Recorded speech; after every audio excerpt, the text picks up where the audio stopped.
please join me in welcoming Dr. Michael Capps from Epic Games to the stage to show off the next generation of the Unreal Engine running on Xbox 360.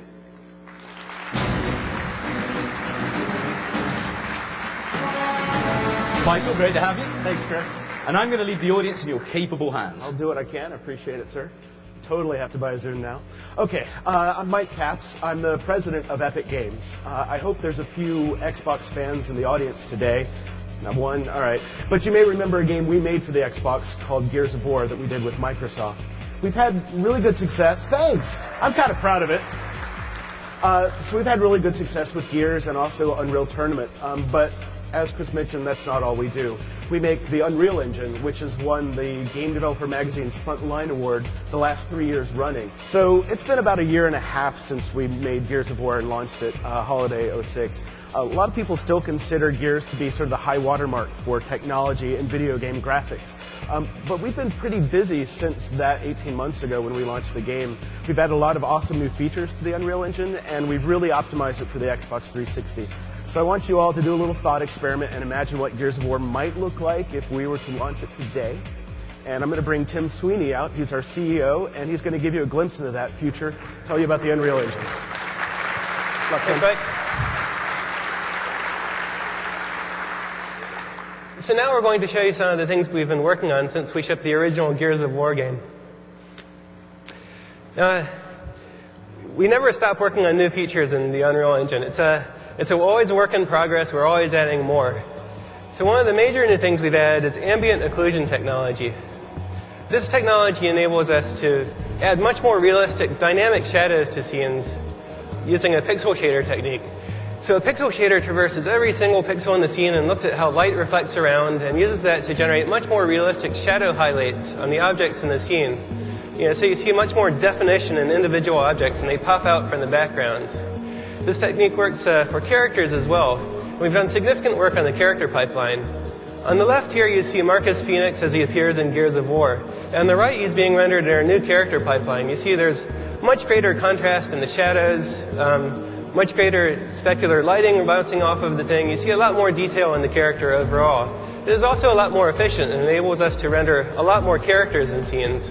If you remember in Gears of War you fought the Locust Horde, where the horde consisted of maybe like 5 or 6 locusts.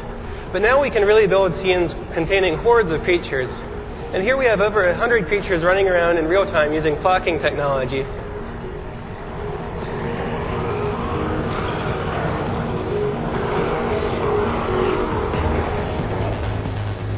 We've also improved the water technology on Unreal Engine 3.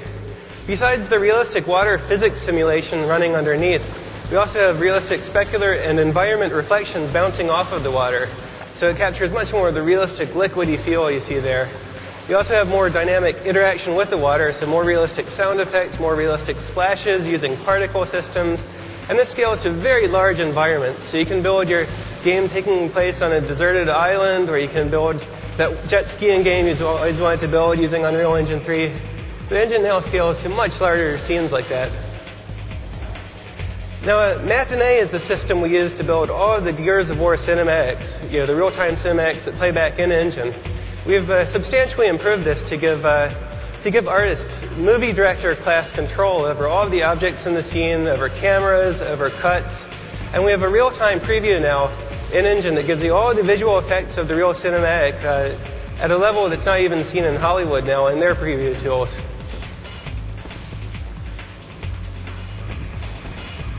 We've also incorporated Aegea's soft body physics simulation tool, which enables us to simulate objects that are realistically elastic and fluidy, like you see with this cube of meat we built here. You can see the player can interact with that, push little pieces of it around, and it's all very elastic and buoyant. This also scales well to fluids. So here you have fluids moving around with viscosity and surface tension, retaining their shape. This enables artists to build environments that are much more organic and real-worldish. You can also destroy them. The thing that we do after we spend a few years building a beautiful game world, the first thing gamers want to do is blow it up. And now they can do that. So we've implemented some real-time structural analysis tools in Unreal Engine 3 that can determine how objects break apart into pieces given stresses and strains. And here we have applied that so that we have a building built out of concrete with a steel structure underneath. And you can see the player can go around and blow holes in the concrete, destroy the structure of the level, while the steel remains underneath. This is just one of the tools that enables designers to create far more realistic and destructible environments in future games. And these are just a few of the things we've been working on in Unreal Engine 3. We expect to have a lot more over the coming years as we learn to take more and more advantage of the Xbox 360's hardware power. Thank you.